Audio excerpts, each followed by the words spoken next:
Hoje falaremos de um capítulo que fala de decretos. E o seu primeiro decreto foi um decreto de morte contra o povo de Deus. E fala-nos sobre o grande cuidado que Deus tem por cada um de nós. O texto bíblico dessa noite está em Daniel, o capítulo 3. Vamos começar a partir do versículo 14 até o versículo 27. Daniel 3, então, verso 14, diz assim: Falou Nabucodonosor e lhes disse: É verdade, ó Sadraque, Mesaque e Abednego, que vós não servis a meus deuses, nem adorais a imagem de ouro que levantei. Agora, pois, estai dispostos, e quando ouvirdes o som da trombeta, do pífaro, da cítara, da harpa, do saltério, da gaita de foles, prostrai-vos, adorai a imagem que fiz. Porém, se não adorardes, sereis no mesmo instante lançados na fornalha de fogo ardente. E quem é o Deus que vos poderá livrar das minhas mãos? Responderam Sadraque, Mesaque e Abednego ao rei: Ó Nabucodonosor, quanto a isto, não necessitamos de te responder. Se o nosso Deus a quem servimos quer livrar-nos, ele nos livrará da fornalha de fogo ardente e das tuas mãos, ó rei. Se não, fica sabendo, ó rei, que não serviremos os teus deuses, nem adoraremos a imagem de ouro que levantaste. Então, Nabucodonosor se encheu de fúria e, transtornado o aspecto do seu rosto contra Sadraque, Mesaque e Abednego, ordenou que se acendesse a fornalha 7 vezes mais do que se costumava. Ordenou aos homens mais poderosos que estavam no seu exército que atassem a Sadraque, Mesaque e Abednego e os lançassem na fornalha de fogo ardente.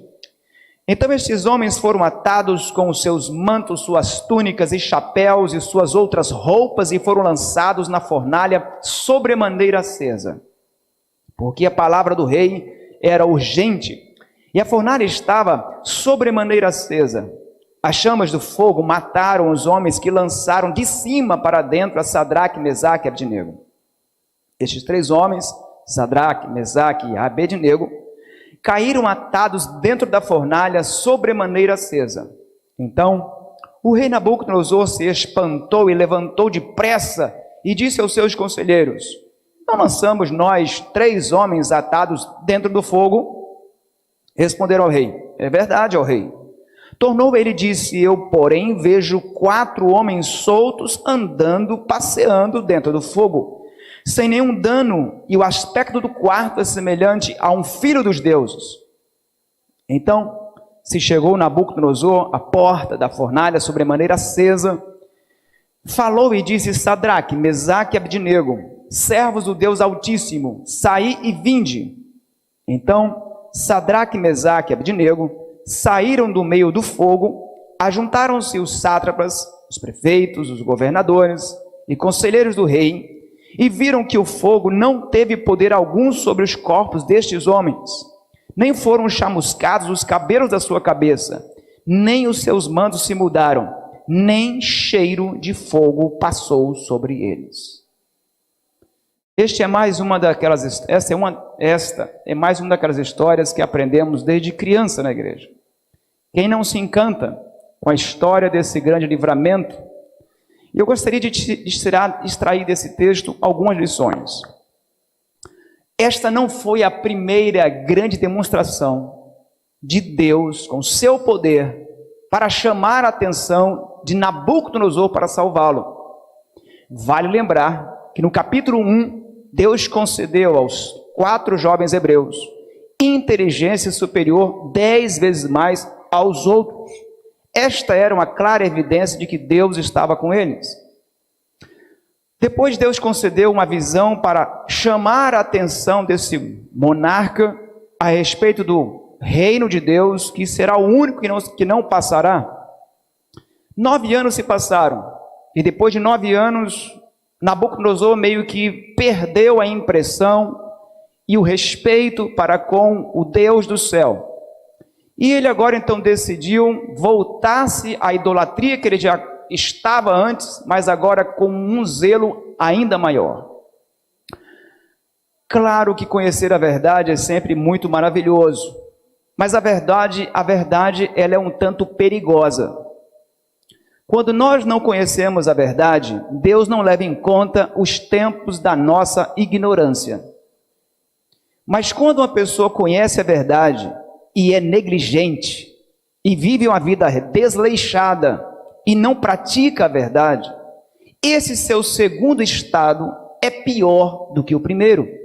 É o que está em 2 Pedro 2, versículo 20.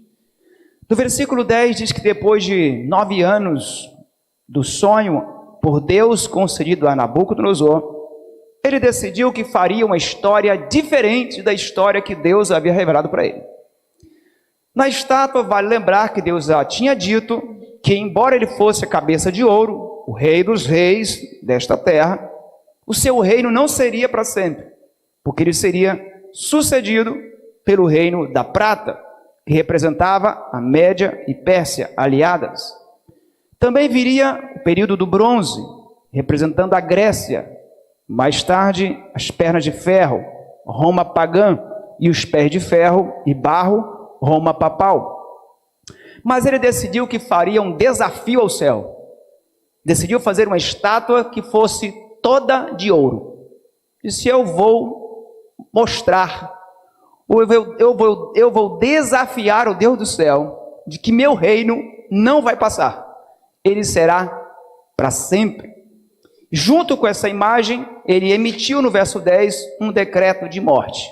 Quem não adorasse a sua imagem, quem não se rendesse à sua ameaça, seria morto. Bom, o povo foi convocado. A estátua foi erguida na planície de Dura. E ali então, uma estátua magnífica com 60 côvados de altura, mais ou menos 30 metros de altura, e uma largura de 6 côvados, mais ou menos então 3 metros de largura. É provável que parte dessa altura fosse o seu suporte, mas de qualquer forma era uma estátua bem alta, de tal modo que a multidão poderia vê-la facilmente, mesmo estando à distância. Os números apresentados nesta estátua são curiosos para nós.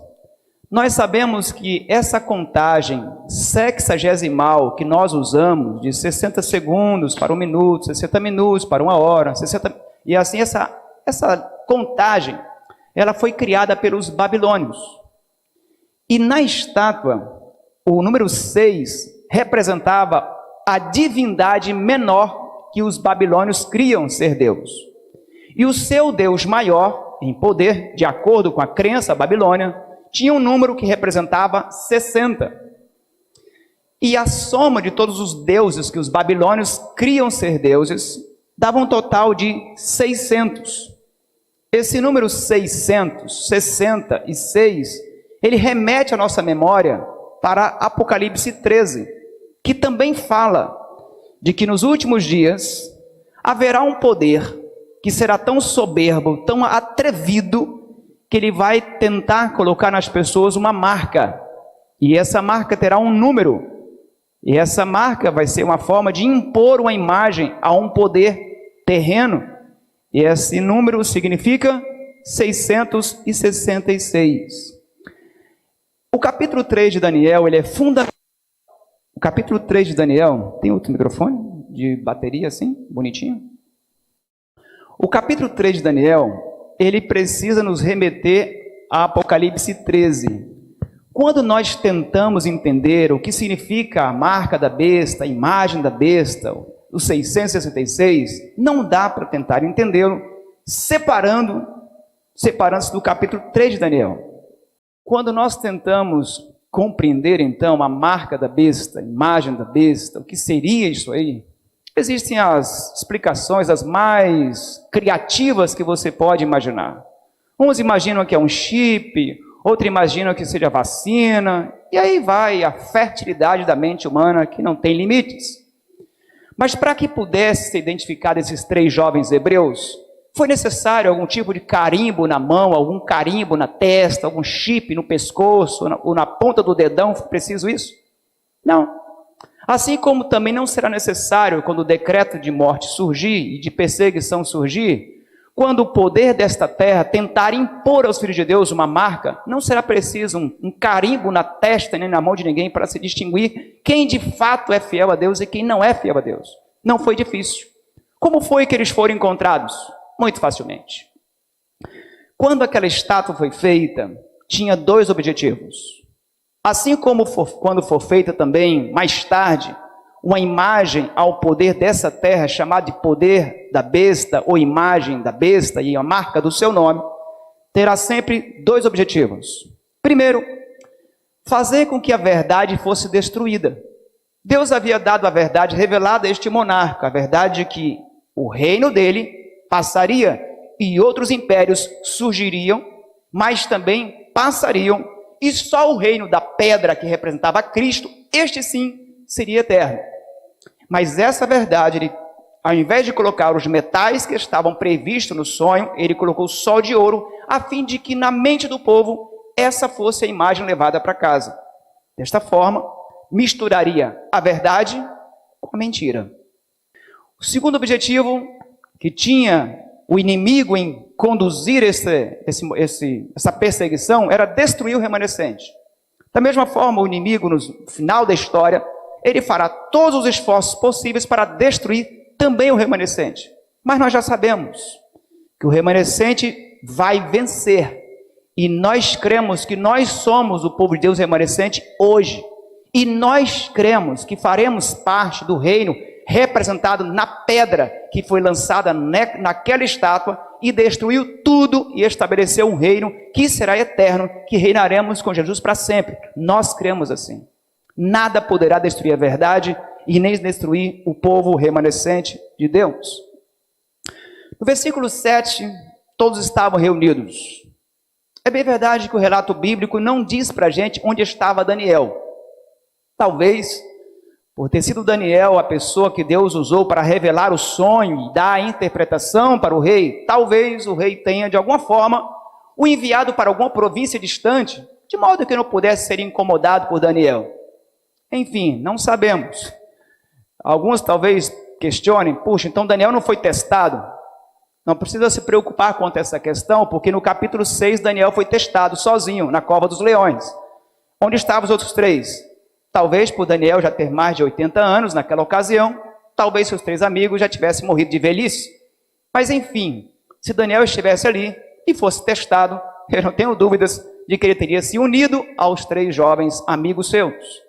A banda tocou, e quando a banda tocou, todos se ajoelharam. Todos, vírgula, menos três. Nunca vamos ter toda uma igreja consagrada, nem toda uma igreja apostatada. Nunca isso vai acontecer.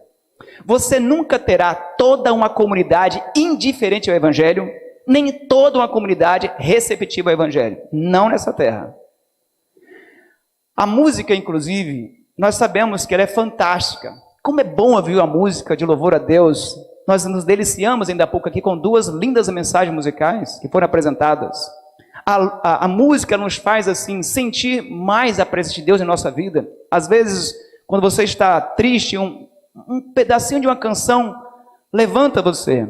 Uma música remete você à infância, remete a você a momentos incríveis na sua vida. Mas a música também, ela tem sido usada por Satanás.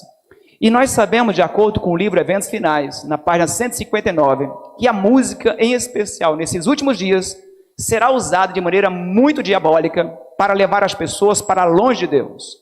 A música cada vez mais vai ser usada como um instrumento de degradação moral e destruição do caráter das pessoas. Portanto, essa conversa fiada de que aquilo que eu ouço não me influencia, então já influenciou. Tudo que nós falamos, tudo que nós ouvimos, tudo que nós cantamos, vimos ou pensamos, está nos influenciando. No verso 12, na hora que a música foi tocada, a banda de Babilônia tocou aquela música, imagino que bem ensaiada, e todo mundo sabia o que tinha que fazer, era simplesmente se ajoelhar, se prostrar em terra. Todos se ajoelharam, mas 3 ficaram em pé, quando todos se ajoelharam. É muito difícil você pegar a contramão de uma correnteza. É duro às vezes.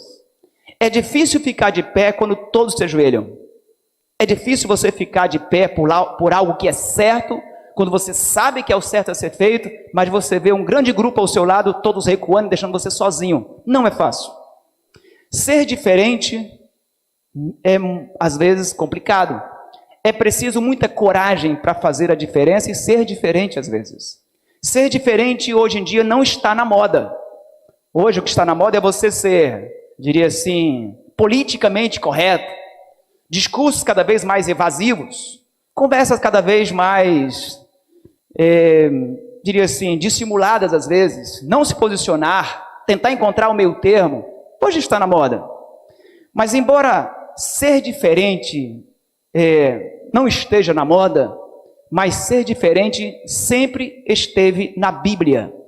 José foi diferente, Daniel foi diferente, esses 3 jovens foram diferentes, desde que o ser diferente seja ser semelhante a Cristo. Essa é a diferença que Deus espera encontrar em nossa vida.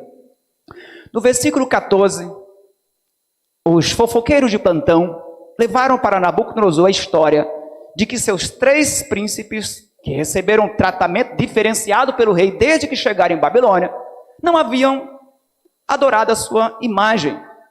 Não é de hoje nem de ontem que temos fofoqueiros. Não é de hoje nem de ontem. Mas é interessante, eu acho bonita, a atitude de Nabucodonosor diante da conversa fiada. Antes dele condenar os 3 jovens hebreus, antes dele pronunciar sentença, no versículo 14 ele faz uma pergunta.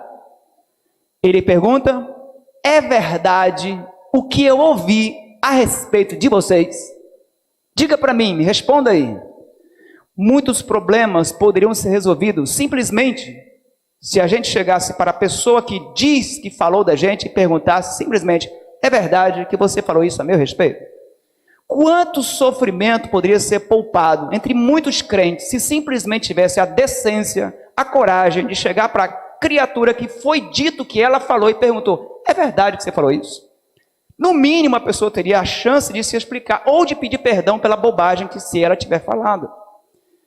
Se simplesmente tivéssemos a coragem de ter esse princípio de um rei pagão na nossa vida cristã, muitos problemas seriam resolvidos simplesmente com uma boa conversa e arrependimento.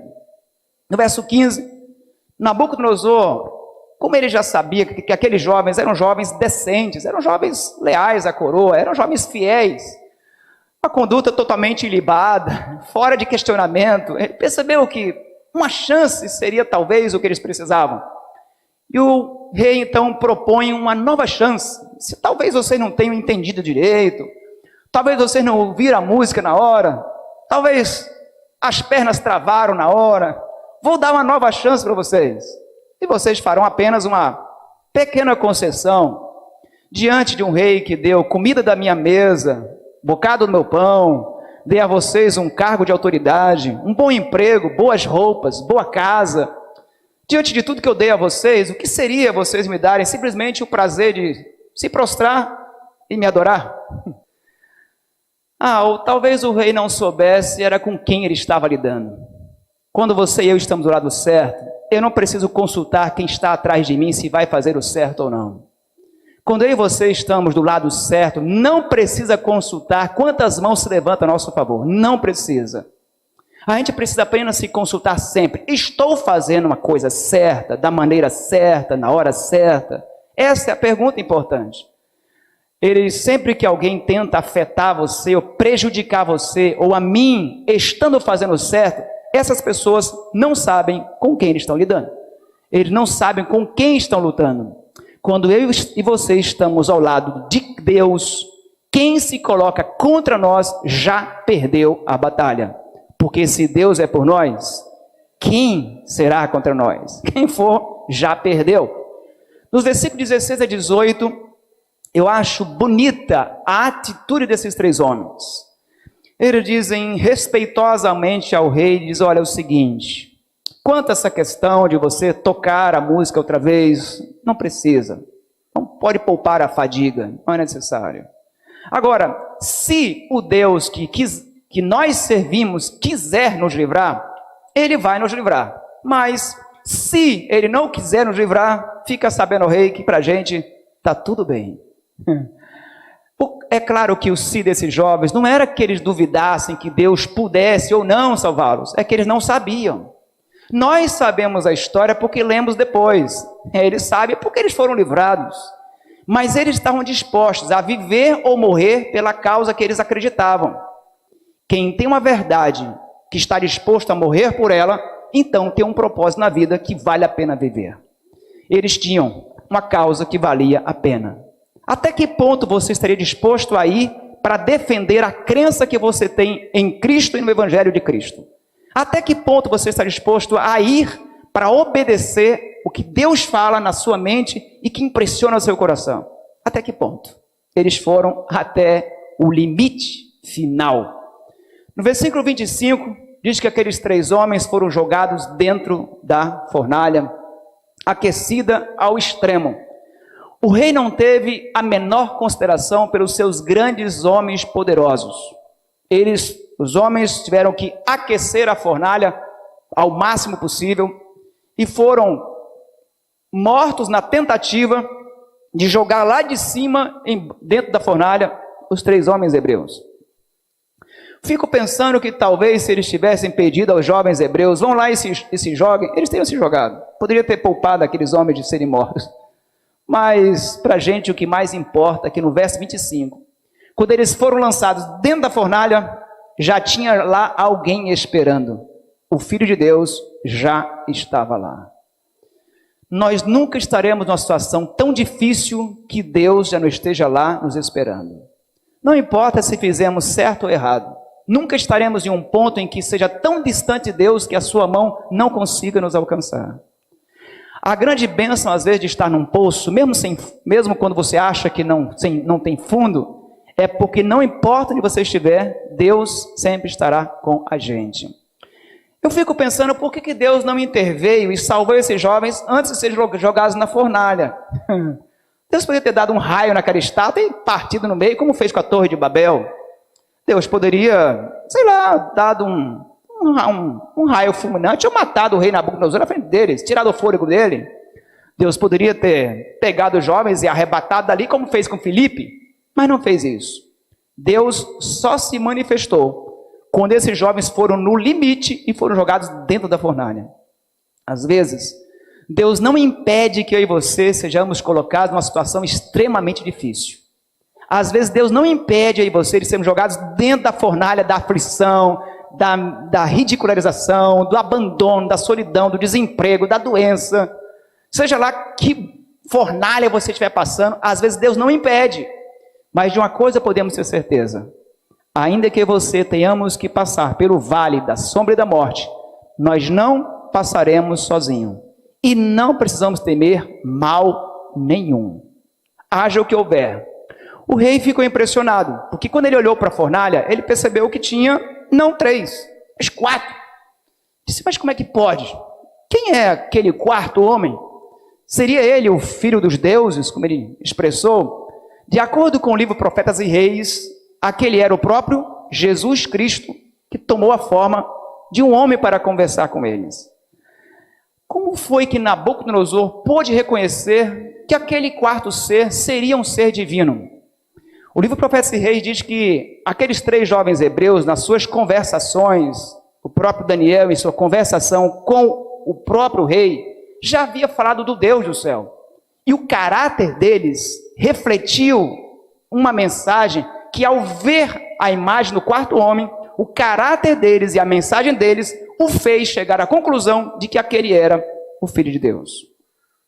Eu fico pensando, se as pessoas tomassem nossas palavras e a avaliação do nosso caráter no nosso dia a dia, eles poderiam chegar a essa mesma conclusão sem fazer muito sacrifício? A maneira como você e eu temos nos conduzido em casa, na rua, na nossa vizinhança, no trabalho, a maneira que a gente vive nossa vida cristã, conseguiria levar as pessoas a uma fácil conclusão de que Deus de fato existe e que Ele atua em nossa vida? Porque eu e você somos cartas, aberta e lida por todos. E para muitas pessoas, o único sermão que elas vão conhecer é o meu e o seu testemunho. Muitas pessoas jamais vão colocar o pé nessa igreja aqui para ouvir um sermão. Muitas pessoas, o único sermão que elas vão conhecer é o meu testemunho falho e o seu testemunho falho. mas que pela graça de Cristo pode ser um testemunho abençoado e de salvação. O fogo então perdeu o seu calor.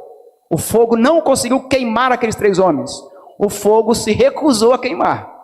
A fornalha se tornou agora o centro da atenção de toda a multidão. A estátua foi completamente esquecida. O centro da atenção do mundo inteiro se voltou para a fornalha. Lá estava Deus e os seus 3 filhos fiéis. A fornalha, que deveria ser um lugar de morte, se transformou numa praça, um lugar de passeio e de bate-papo. O fogo não podia queimar o autor do fogo. No verso 27, Nabucodonosor, depois de ter o chamado para sair dali de dentro, entendeu que era hora de interromper a conversa com Jesus Cristo. Ele os chamou e eles saíram. Quando eles saíram, o texto destaca no verso 27 que não tinha nem cheiro de fumaça. Os cabelos, os chapéus e as roupas, tudo intacto. Nada foi queimado, com exceção das cordas. As cordas eram a única parte da vida deles que não honrava a Deus. As cordas que os amarravam era a única parte do que estava naquela cena que não servia para glorificar a Deus. Por isso o fogo de Deus queimou as cordas. Os chapéus, as roupas que eles usavam, glorificavam a Deus. Portanto, não tinha por que o fogo queimar. Ao mesmo tempo eu fico pensando, se Deus tivesse que enviar o fogo dele na sua casa e na minha casa, para queimar o que não glorifica a Deus, o que não honra a Deus, será que queimaria alguma coisa? Será que se Deus tivesse que pegar agora o Espírito Santo e mandar no seu celular, no meu notebook, para queimar o que não glorifica a Deus, será que queimaria alguma coisa? Será que Deus tivesse que agora ir com o seu Espírito lá no seu guarda-roupa, no meu guarda-roupa, e fosse queimar o que não honra o nosso Deus do céu, queimaria alguma coisa? O fato é que esses jovens foram jogados com tudo na fornalha e só queimaram as cordas, porque tudo que eles faziam e usavam servia para a honra e glória de Deus. Por isso é importante que a gente não acaricie nenhum pecado. Eu e você não podemos ter pecadinho de estimação, porque o Espírito Santo ele vem para nos purificar de todo o pecado. Mas se eu e você nos agarrarmos a um pecado, seja lá qual for, no final da história, o Espírito Santo que está hoje purificando os meus e os seus pecados, se eu e você nos agarrarmos a ele, na volta de Jesus, ele vai me queimar junto com o meu pecado. Ou ele me purifica hoje, ou ele me queima no dia do juízo. São escolhas que fazemos. A história relata então que nem a pressão do grupo, nem as ameaças, nem o calor da fornalha destruiu a fé desses jovens. A crise não colocou em crise o caráter deles. A verdade é que as crises, as pressões não mudam o caráter de ninguém. A pandemia, você acha que mudou o caráter de alguém? Não mudou. A pandemia destruiu o casamento de alguém? Não, não destruiu. Apenas revelou o fracasso que já era esse casamento. A crise não mudou o caráter de nenhum crente, apenas revelou que tipo de caráter ele já tinha. Quando a sacudidura foi intensificada na igreja de Deus, os fiéis vão ficar ainda mais fiéis. E os relaxados vão ficar mais relaxados e sairão para nunca mais voltarem. A crise não muda o caráter, apenas revela o caráter que temos. Babilônia não vai perseguir quem ela conseguir confundir. A meta de Babilônia é confundir a sua cabeça e a minha cabeça, nos afastando da Bíblia e da verdade da palavra de Deus. Agora, se você e eu insistirmos em não sermos confundidos pelos ensinos mirabolantes de Babilônia, aí então ela vai perseguir. Mas decreto de perseguição e de morte não vai alcançar nenhum crente brincalhão de ser crente. Os decretos de perseguição e de morte só vão alcançar crentes fiéis, leais a Deus, assim como alcançaram somente aqueles 3 jovens hebreus.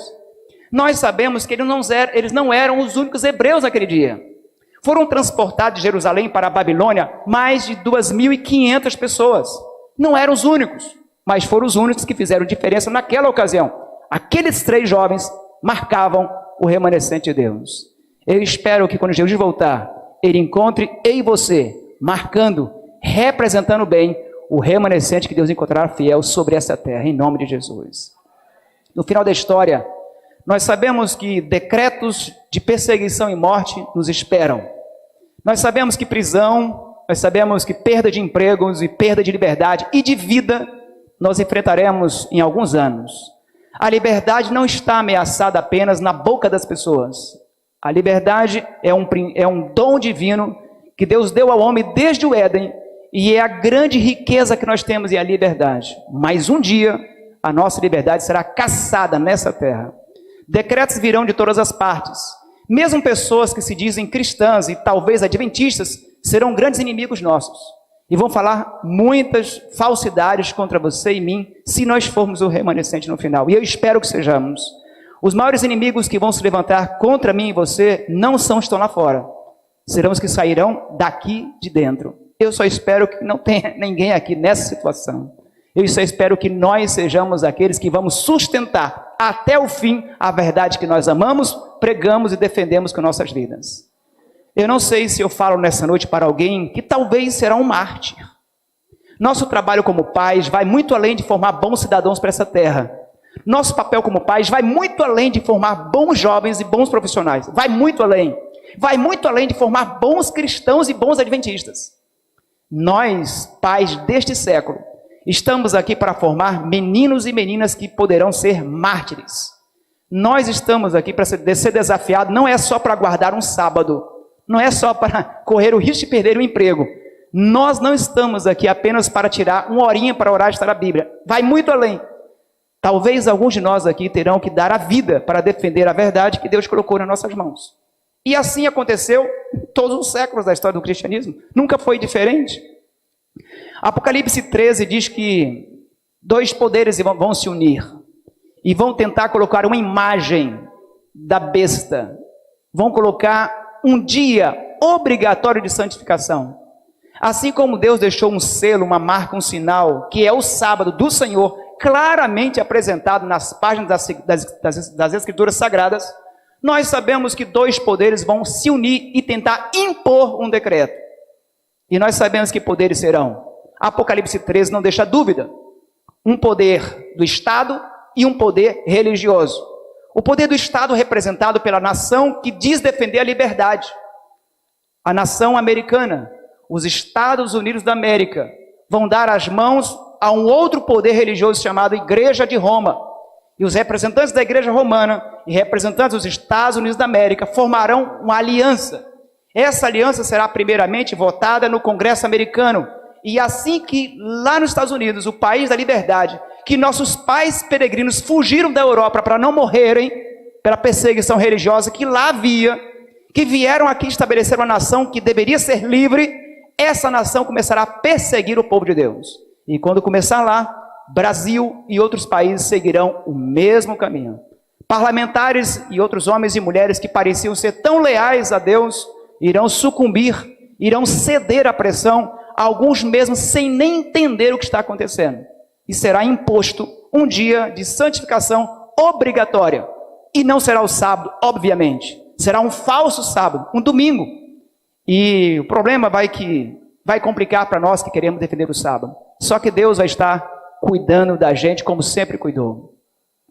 O mesmo Deus que guardou aqueles jovens hebreus é quem nos guarda hoje.